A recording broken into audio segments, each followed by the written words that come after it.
Okay, productions are scarce due to the blockade.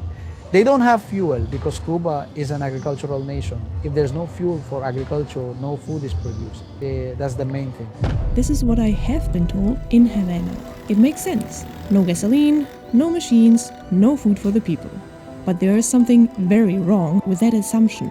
I explored Cuba's countryside, the tobacco production, as well as how farmers work day to day, and to be honest, I was shocked. The gasoline wasn't causing the low food production. The bigger problem was that farmers don't have machines to begin with. But to be honest, the fact that people work without machines is not even the worst yet. Because due to restrictions and laws enforced by the government, this extremely hard work never pays off for the farmers. We are in Viñales, and today we will be exploring the countryside of Cuba. I'm very excited for that. We will spend the night in this cute little cabin here. We have a very kind host, and look at his garden. This is actually brilliant because he has everything here. He has bananas, like various fruits here. There's coffee here, if I understood it correctly. And then there are tomatoes, there are vegetables, and even pigs. Look at that, there's one sleeping in the shadow. It's pretty brilliant. You hear a lot of the news that there's no food in Cuba and so on. Here on the countryside, people have their own plants in the gardens, their own animals. So there's definitely no food shortage here. We are now waiting for a pickup. We will get picked up and then we will move on towards a farm where we will learn all about farming in Cuba, about the tobacco here in Cuba, and what life is like here in Viñales. When I arrived in Viñales, I already noticed that cars were rare, so it felt only natural to get picked up by horses to explore the village with our guide, Pipo.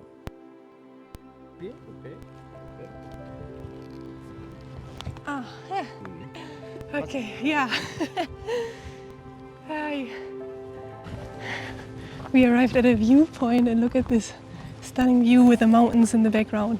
You can see the entire village. All of this is Viñales. There are several farms down there. And this is spectacular. This is the highest point, the highest viewpoint of Viñales. It's absolutely beautiful. Cuba is famous for its tobacco and the cigars. And at that viewpoint, we already started to learn more about how complex the tobacco production actually is. El sabor solo depende de dónde está la hoja, cuánto sol tiene. Ah, interesante. ¿Qué pasa? Que como el sol al centro grueso y al centro fino no le pega tan fuerte, estas hojas se hacen de color más claro, un color amarillo más claro. Las de arriba son un color más negro y son más gruesas. Y lo que tienes que vender al gobierno, ¿el gobierno puede decidir cuál calidad de tabaco quiere o puedes darle lo que hay? Ahí está el problema, que nosotros estamos obligados a venderle el 90% al gobierno. Es mucho. Y el gobierno tiene personas, expertos, que son los que dicen, ¿tiene buena calidad o no tiene buena calidad? Hay veces que teniendo buena calidad nos ponen que tenemos una mala calidad, pero hay un solo comprador y es el gobierno. Y la calidad depende de muchas cosas, del trabajo del campesino principalmente y de la temperatura. Si hay un año con buenas temperaturas, que las temperaturas sean bajas, es decir, que haga frío, que no haya lluvia a la hora de la recolección, enero, febrero y marzo, que es la hora de la recolecta de la hoja, pues bueno, la calidad sube. Pero si hay lluvia a la hora de la recolecta, la calidad de la hoja del tabaco baja y también baja el peso. ¿Y el gobierno lo revende luego o cómo funciona? El gobierno lo lleva aquí en Viñales, pues hay una escogida, es una gran casa, es como un almacén, donde un grupo de mujeres que son especialistas, 40, 50 mujeres, seleccionan la hoja, depende de color y textura de la hoja. Ellas con solo verla o tocarla con la yema de los dedos, saben si es del tope de la planta o del medio de la planta. Hacen una selección de estas hojas, porque ellas a la hora de quitan el nervio central, una parte del nervio, y lo planchan en el muslo, para acomodar todas estas hojas, sabiendo la calidad de hoja de tabaco. Y de ahí va a la fábrica Pinal de Río Habana, para hacer una segunda fermentación. Desde el año 2000 para acá, se puede vender a turistas. Pueden pasar por la aduana sin problema ninguno, hasta 50 cigarros. ¿Y estos son...? Sin marca. Es prohibido para la familia poner una marca. Claro. Solo el gobierno es quien pone las marcas. Pero entonces, ¿estos son de mejor calidad porque están hechos a mano? O sea... Yo los he probado todos. Yo soy fumador desde que tengo 10 años, desde niño. 10. Y he probado un coiba, por saber lo que es un coiba. Para mí el mejor tabaco es el de nosotros, Claro. del campesino, lo comemos naturalmente. Así siempre andamos con hojas en el bolsillo, en una bolsa plástica, y cuando quiero fumar uno, pues me lo enrolo ahí mismo y me lo fumo. Es un poquito más fuerte por la humedad, pero la calidad, y sabemos de dónde viene. We continued our tour through Viñales to learn more about local life, agriculture, and the tobacco, and to enjoy the beauty of this region. This is a wild horse ride, probably the wildest one of my life. But look at this view. This is beautiful. There is a huge hotel on the mountain with probably beautiful views of the valley here. The owner is the government, so if you want to support locals, always check out Casa Particulares. In the heart of the valley, we did a little break to taste locally produced fruits and sugarcane juice. This was also the place where we've seen how hard the work on the countryside of Cuba is. Everything is handmade, and machines don't exist. So people just showed us how to make coffee. We can see some coffee beans here that are drying right now. And then later there is this. This is how they make sure that the beans, the coffee beans, lose their peel, basically. So that the bean is raw, and later on they need to roast it and so on. And then they can already drink it. And then here's a machine to make juice of sugarcane. We will drink one right now in a little bit. But again, this is completely handmade. And people also told us that until 2018, there were still a lot of tourists coming here to this area. It's a beautiful area. I already know that I will tell you it's definitely worth a visit, even though we haven't seen all of it yet. But it's so beautiful. Anyway, people stopped coming to Cuba in general because of the news. I mean, if you hear about the electricity crisis, you hear about no food being available, now the gasoline crisis as well, it's understandable that tourists fear to come here. However, my experience so far is that as a tourist you can still do everything. We weren't limited. Yes, we did have some outages of electricity, but people here handle it very well. And especially here in Viñales, they do have solutions for it. I don't think we will miss anything except for the warm shower. But with the temperatures, it's okay. It's not too bad. So this is the sugarcane juice that was freshly made over there by hand.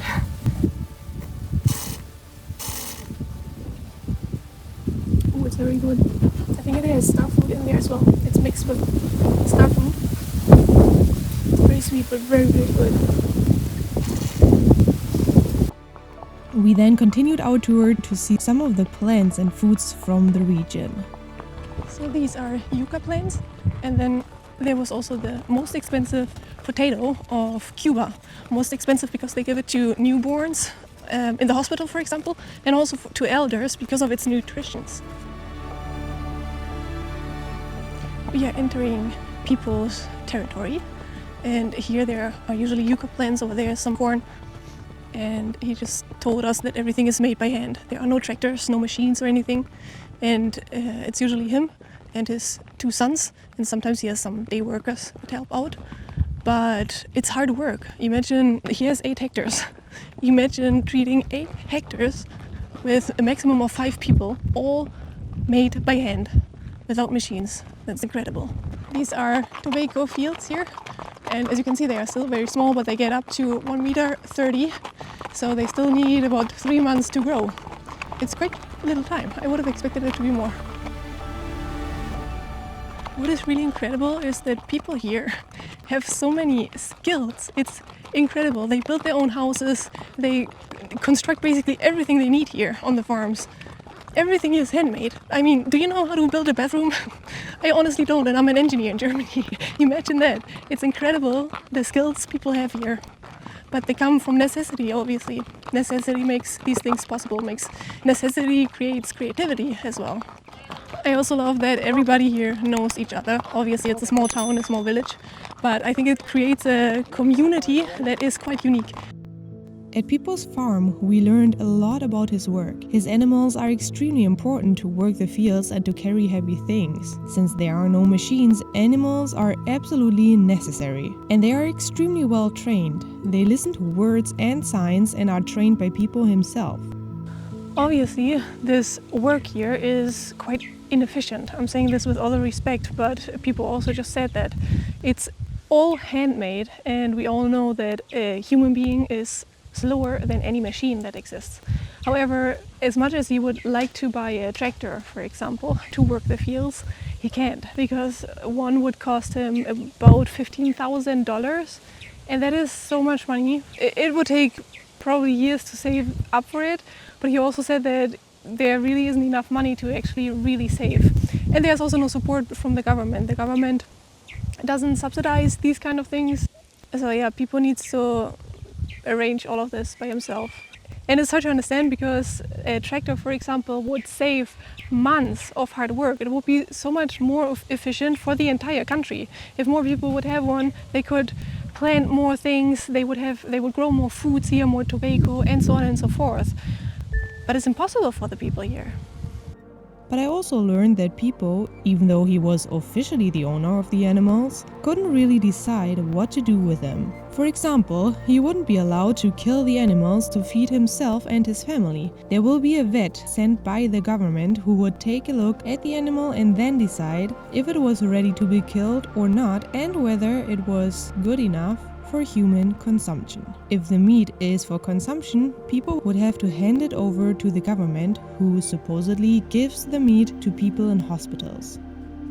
People had told us that the past year wasn't the best for farming. He feels it, and his animals get to feel it as well. He used to have over 15 horses, but since the animals' food and medicine are expensive, he couldn't keep them any longer. And today, only 5 of people's horses are left. As the year wasn't the best for farming, the tobacco production was also not the best. Usually, the drying house would be full of tobacco drying at this time of the year. But the house is empty now.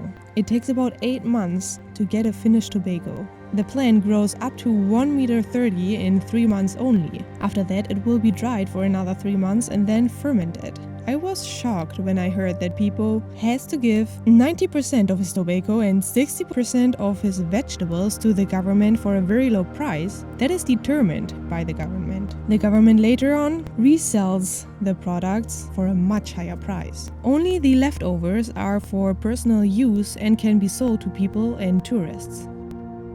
So here, people directly, you can buy his cigars, one for $5, and then this pack of 10 plus one that is gifted, so basically 11, you can get for $50. So quite affordable actually, because the government seals the tobacco, he puts a brand on it, and then he sells them for more or less $20 each. Like one cigar, $20. So the price difference is obviously huge, and that's just because it's branded.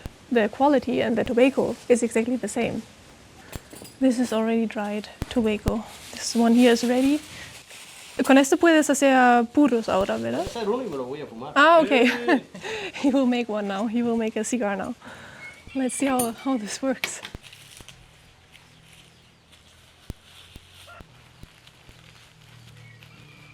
El interior es la tripa.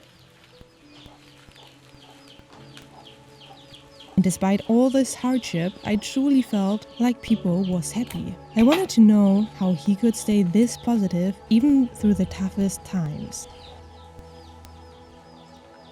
Puro tabaco. Tengo la familia. Para mí la familia, los amigos. La tierra donde nací. No es todo.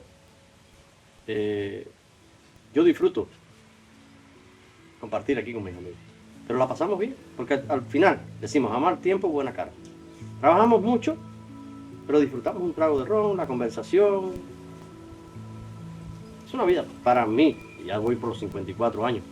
Los jóvenes piensan diferente, pero para mí, que he vivido toda una vida en este valle, me gustaría terminar mis días aquí. ¿Y qué piensas sobre el turismo aquí? ¿Por qué deberían venir a Viñales?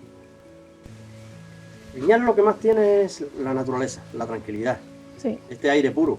Desde que entras, vienes de Pinar del Río, coges los pinares, sientes este aire puro que te entra en los pulmones y que es saludable. Y todas las familias aquí en el campo pueden visitar muchas familias y todos somos iguales.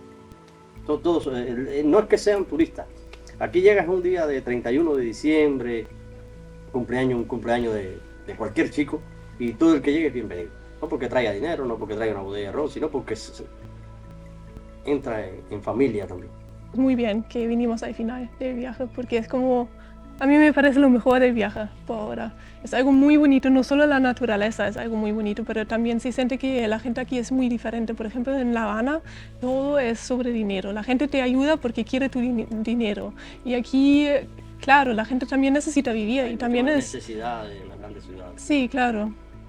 Se nota mucho que aquí hay una comunidad única. Que lo experimenten, que les va a gustar. La van a pasar bien, van a disfrutar cada momento y cada lugar de Viñales. Ustedes solo han visto una pequeña parte. Aquí hay lugares increíbles, recorridos muy bonitos. No solo a caballo, caminando, se hacen en coches de caballo, se hacen en carretones con bueyes. Hay lugares que son impresionantes, vistas que únicamente viéndolas se puede creer. Para mí, que he vivido 54 años aquí, toda una vida, todavía llego a lugares que digo, wow, qué cosa más linda. Un amanecer para mí en el monte, lo disfruto. He dormido encima de todos estos mogotes, toda una vida. Me he ido a cazar un día y he amanecido ahí arriba del mogote. Y cuando me he amanecido, wow, qué puesta de sol, o qué vista, qué salida del sol. Eso es bonito. Llegas a una gruta, a una cueva pequeña, te metes en ese agujero y cuando llegas a un gran salón, que es como una gran casa de tabaco. Y eso hay que vivirlo para sentir esa emoción de ese momento. Sí. Sí, creo que sí. You've heard it. If you ever travel to Cuba, make sure to not miss out on Viñales, a place that for me was the absolute best of what I've seen and experienced in Cuba.